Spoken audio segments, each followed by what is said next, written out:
નમસ્કાર દર્શક મિત્રો, તમારું સ્વાગત છે ઓનલાઈન સોલ્યુશન ચેનલમાં. તો હાલમાં ચૂંટણી પંચ દ્વારા ગણતરીનું ફોર્મ એટલે કે સર જેનું ફૂલ ફોર્મ થાય છે સ્પેશિયલ ઇન્ટેન્સિવ રિવિઝન, તો આ જે સનનું ફોર્મ છે એ બહાર પાડવામાં આવ્યું છે. તમારા ઘરે બીએલઓ દ્વારા તમને આ રીતનું ફોર્મ આપવામાં આવ્યું છે. તો ઘણા બધા લોકોને મૂંઝવણ હતી કે આ જે ફોર્મ છે એમાં કઈ રીતે આપણે માહિતી નાખવી. તો ફોર્મમાં તમે જોશો તો કયા માહિતી નાખવાની આવશે, પછી તમે નીચે જોશો તો ડાબી બાજુ માહિતી નાખવાની આવશે અને જમણી બાજુ પણ માહિતી નાખવાની આવશે. તો આ ત્રણેય જગ્યાએ આપણે માહિતી કઈ રીતે એન્ટર કરવાની અને કઈ આપણને લાગુ પડે છે એમાં ઘણા બધા લોકોને મુશ્કેલી હતી. તો આજે વિડીયોની અંદર આપણે એ રીતે જાણકારી મેળવીશું કે આ જે ફોર્મ છે એ કઈ રીતે ભરવું. આખો વિડીયો તમે એકવાર જોઈ લેશો એટલે તમારા ફોર્મ ભરવામાં એક પણ મુશ્કેલી નહીં પડે અને તમે જાતે જ તેનું ફોર્મ ભરી શકશો. એટલે તમે આખો વિડીયો જોવાનું ભૂલતા નહીં, જેથી તમને આ ફોર્મ ભરવાની સંપૂર્ણ માહિતી મળી રહે. આપણે ફોર્મ ભરવાનું શરૂ કર્યું એ પહેલા તમને જો વિડીયો સારો લાગે તો તમે બીજાને પણ શેર કરજો, જેથી ફોર્મ ભરવામાં કોઈ પણ વ્યક્તિને મુશ્કેલી ન પડે. તો આપણે સ્ટેપ બાય સ્ટેપ જોતા જઈએ. તો જો તમારા ઘરે બીએલઓ તમને આ રીતનું ફોર્મ આપી જાય, પછી તમને એમ કે આ તમારે ભરીને દઈ દેવાનું, તો આપણે કઈ રીતે ફોર્મ ભરવાનું. તો હવે તમે ઉપર જોશો તો તમારું હાલનું નામ છે, પછી તમારું જે ચૂંટણી કાર્ડ હોય નંબર, તમારું સરનામું, પછી તમે કઈ વિધાનસભામાં આવો છો વગેરે માહિતી લખેલી હશે. આ ઉપરાંત તમારો ફોટો પણ આવેલો હશે અને હાલનો આપણો જે પાસપોર્ટ સાઇઝનો ફોટો એ આપણે લગાડવાનો થશે. પછી અહીં નીચે જોશો તો પેલું છે જન્મ તારીખ. તો આની અંદર આપણી જે જન્મ તારીખ હોય તમારે એન્ટર કરવાની થશે. હવે તમારા આધાર કાર્ડની અંદર હોય એ તમારે જન્મ તારીખ એન્ટર કરી દેવાની, અથવા તમારે ની અંદર જે જન્મ તારીખ લખેલી હોય બેમાંથી જેમાં પણ સાચી લખેલી હોય એ તમારે આ બોક્સની અંદર એન્ટર કરી દેવાની. કઈ રીતે એન્ટર કરવાની? તો જો દાખલા તરીકે તમારી જન્મ તારીખ 1/1/2001 હોય તો આવી રીતે તમારે તમારી જન્મ તારીખ એન્ટર કરી દેવાની. પછી બીજું છે આધાર નંબર. તો આ બોક્સની અંદર તમારો જે આધાર કાર્ડ નંબર હોય એ તમારે આ બોક્સની અંદર આખો એન્ટર કરી દેવાનો. પછી મોબાઈલ નંબર. તો તમારો જે પણ મોબાઈલ નંબર હોય એ તમારે આ બોક્સની અંદર એન્ટર કરી દેવાનો. પછી આ છે પિતા વાલીનું નામ. તો આ જે બોક્સ છે એની અંદર તમારા પિતાનું એટલે કે તમારા પપ્પાનું નામ હોય આખું તમારા બોક્સની અંદર એન્ટર કરી દેવાનું. પછી છે પિતા વાલીનો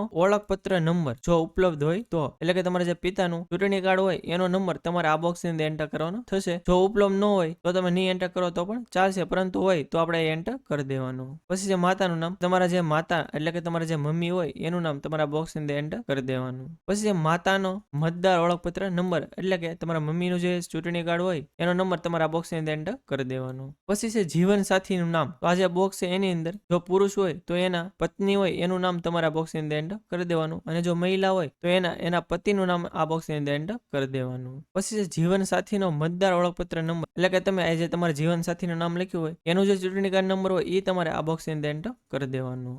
અને જેના લગ્ન થયેલા ન હોય એને આ જે જીવન સાથીના બંને ઓપ્શન આપેલા છે એની અંદર કાંઈ લખવાનું નથી. તો આવી રીતે તમારે આ જે બોક્સ આપેલા છે એની અંદર માહિતી એન્ટર કરવાની થશે. હવે આ માહિતી એન્ટર થઈ જાય પછી નીચે માહિતી આપેલી છે એ કઈ રીતે આપણે એન્ટર કરવાની જોઈ લેવી. હવે આ નીચે ડાબી બાજુ છે કે છેલ્લા સરની મતદાર યાદીમાં મતદાનની વિગતો. તો જો આ જે ડાબી બાજુનું બોક્સ આપેલું છે આખું એની અંદર કોને માહિતી એન્ટર કરવાની, તો જે પણ વ્યક્તિનું 2003 થી લઈને 2025 સુધીમાં ચૂંટણી કાર્ડ નીકળેલું હશે તો એને આ ઓપ્શન લાગુ નહીં પડે, પરંતુ 2002 કે એની પહેલા જેનું ચૂંટણી કાર્ડ નીકળી ગયેલું છે એને જ તે આ ઓપ્શન લાગુ પડશે. તો જો તમને એવો પ્રશ્ન થાય કે 2002માં કે એની પહેલા મારું ચૂંટણી કાર્ડ નીકળેલું છે કે નહીં, મને અત્યારે યાદ નથી, તો કઈ રીતે મારે જોવાનું? તો તમારો જે બીએલઓ છે એનો તમે કોન્ટેક્ટ કરશો તો એ પણ તમને માહિતી આપશે. અને તમને જો ત્યાંથી માહિતી ન મળે તો તમે voters.eci.gov ની વેબસાઇટ ઉપર આવશો તો તમને અહીંયા જમણી બાજુ search your name in last sir, તમે એનું પર ક્લિક કરશો એટલે આ રીતનું પેજ ઓપન થઈ જશે. અને આ વેબસાઇટ લિંક વિડીયો ડિસ્ક્રિપ્શનમાં પણ આપેલી છે, તમે એનું પર ક્લિક કરશો એટલે સીધું આ પેજ ઓપન થઈ જશે. તો જો તમારે 2002માં તમારું નામ હતું કે નહીં જોવું હોય તો તમને તમારે વિધાનસભા વાઇઝ અલગ અલગ ઓપ્શન આપેલા હશે. તો તમે જે પણ વિધાનસભાની અંદર આવતા હોય એની સામે ડાઉનલોડ એક ઓપ્શન જોવા મળશે, તમે એનું પર ક્લિક કરશો એટલે તમને અલગ અલગ પીડીએફ જોવા મળશે. તો એની અંદરથી તમે તમારું નામ ફાઇન્ડ કરી શકો છો. તો જો આ જે ફોર્મ છે એ વ્યક્તિનું 2002 કે એની પહેલા નામ હોય તો તમને ખ્યાલ આવી જાય. તો હવે કઈ રીતે માહિતી એન્ટર કરવાની એ જોઈ લેવી. એમાં પેલું છે મતદારનું નામ. તો એની અંદર આ જે ફોર્મ છે એ વ્યક્તિનું આખું નામ આ એન્ટર કરી દેવાનું. દાખલા તરીકે આ ફોર્મ છે એ રામભાઈનું હોય તો રામભાઈનું આખું નામ તમારા બોક્સની અંદર એન્ટર કરી દેવાનું. આખું નામ એટલે કે અટક રામભાઈ અને રામભાઈના પપ્પાનું નામ, એવી રીતે આખું એન્ટર કરી દેવાનું. પછી મતદાર ઓળખપત્ર નંબર, એટલે કે આ જે નામ લખ્યું હોય એ વ્યક્તિનું જે ચૂંટણી કાર્ડ નંબર હોય એ તમારે એન્ટર કરી દેવાનું. પછી છે સંબંધીનું નામ, એટલે કે સંબંધીનું નામ છે એની અંદર જે પણ વ્યક્તિનું ફોર્મ છે એ વ્યક્તિના પિતાનું નામ હોય એનું નામ તમારે સંબંધીના નામની અંદર લખવાનું થશે. પછી સંબંધની અંદર તમારે પિતા એન્ટર કરી દેવાનું. પછી જિલ્લાની અંદર તમારો જે પણ જિલ્લો લાગુ પડતો એ એન્ટર કરી દેવાનું. રાજ્યની અંદર ગુજરાત એન્ટર કરી દેવાનું. ઇનકેસ કોઈ ગુજરાતની બહાર ના હોય તો એને જે પણ રાજ્ય લાગુ પડતું એ નામ એન્ટર કરી દેવાનું. પછી આવે છે વિધાનસભા મત વિભાગનું નામ. તો 2002 ની અંદર તમે જે પણ વિધાનસભાની અંદર આવતા હતા એનું નામ તમારે એન્ટર કરી દેવાનું. એ તમારું 2002 નું જે ચૂંટણી કાર્ડ હશે એની અંદર માહિતી લખેલી છે. પછી છે વિધાનસભા મત વિભાગનો નંબર, પછી છે ભાગ નંબર અને અનુક્રમ નંબર, એ પણ તમારે એન્ટર કરવાનો થશે. હવે તમને આ નંબર કઈ ખ્યાલ ન હોય તો તમારા BLO ને તમે પૂછશો તો એ તમને માહિતી આપશે. અથવા તમે આજે વેબસાઇટ ઉપરથી આજે PDF ડાઉનલોડ કરી હોય એની અંદર તમને આ ભાગ નંબર અને વિધાનસભાનો મત વિભાગનો નંબર વગેરે માહિતી તમને અહીંથી મળી રહેશે. તો એ જોઈને તમે એન્ટર કરી શકો છો. તો જો આ ડાબી બાજુ કઈ રીતે માહિતી એન્ટર કરવાની એ જોઈ લીધી. તો હવે જમણી બાજુ કઈ રીતે એન્ટર કરવાની અને કોને આ લાગુ પડશે એ આપણે જોઈ લેવી. તો જો અહીં લખેલું છે કે જે સંબંધીનું નામ છેલ્લા સરમાં અગાઉના કોલમમાં આપવામાં આવ્યું છે તેની વિગતો. એટલે કે જે પણ વ્યક્તિનું 2003 કે તેની પછી એટલે કે 2003 થી લઈને 2025 સુધીમાં ચૂંટણી કાર્ડ નીકળેલું હોય તો એને આ ઓપ્શન લાગુ પડશે. પરંતુ જે પણ વ્યક્તિનું 2002 કે એની પહેલા નીકળેલું હોય એટલે કે તમે આ માહિતી એન્ટર કરેલું હોય તો તમારે આ કઈ માહિતી એન્ટર કરવાની નહીં થાય. પરંતુ 2003 થી 25 ની વચ્ચે જેનો ચૂંટણી કાર્ડ નીકળેલું હોય તો એને કઈ રીતે માહિતી એન્ટર કરવાની એ આપણે જોઈ લેવી.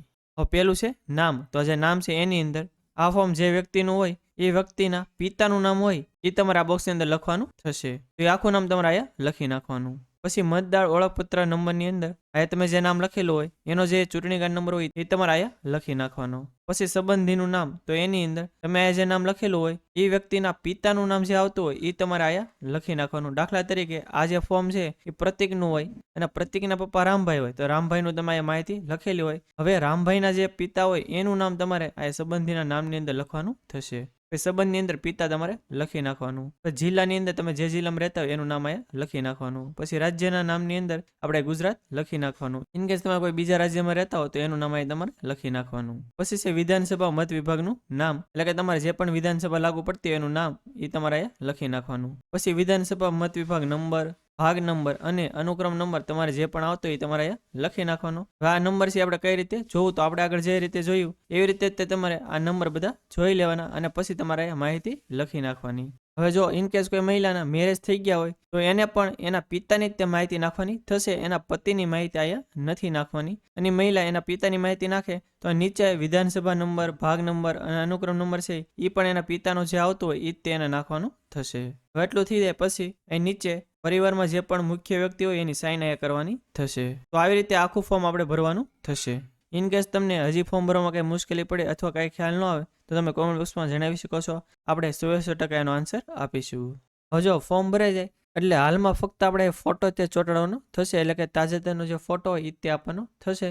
આની અંદર હાલમાં આપણે કંઈ ડોક્યુમેન્ટ કાંઈ બીજા આપવાના નથી. ઇનકેસ તમારે BLO માગે કે એટલા ડોક્યુમેન્ટ તમે આપો તો કયા કયા ડોક્યુમેન્ટની જરૂર પડશે તો એના વિશે આપણે અલગથી એક વિડીયો બનાવશું. એ વિડીયો તમને આપણી ચેનલ ઉપર મળી રહેશે.